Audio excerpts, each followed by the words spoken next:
Good morning. It's Sunday the 25th of September.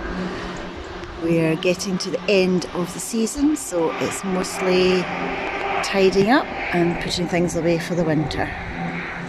So today I've finally dug out the last of the raspberry canes.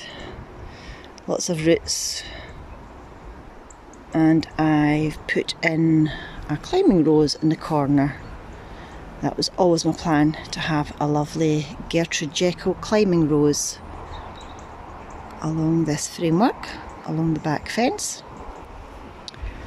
Coming round, you can see I've started to put in some raised beds.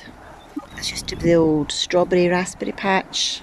This year and last year I had some potatoes in here to sort of break up the soil.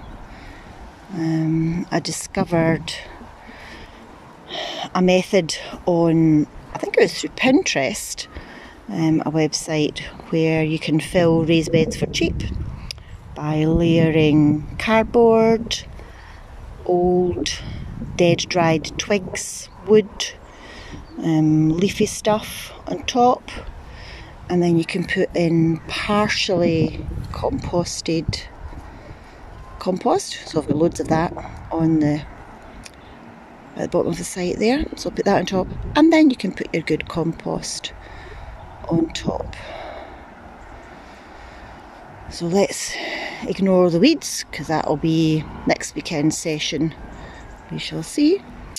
And you can see I've started putting in the cardboard in this bed, and I've got some various leftover bits of compost, topsoil, potting stuff, and I'll fill that bed up today before I go.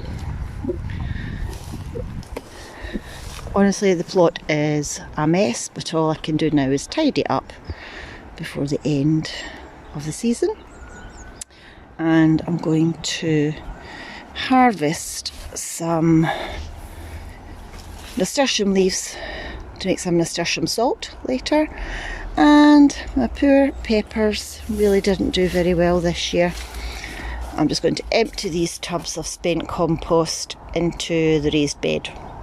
Mostly to bulk it out. There's no nutrition left because these pots were actually used last year for my chilies, so it's not great stuff, but it'll bulk it out. Probably the reason that the peppers didn't do so well, even though I did feed them with chicken feed. Giving up in the polytunnel, but hey ho, it's been a bit of a lost season thanks to COVID and chest infections and stuff, but I still enjoy coming down. A couple of hours of fresh air does your heart good.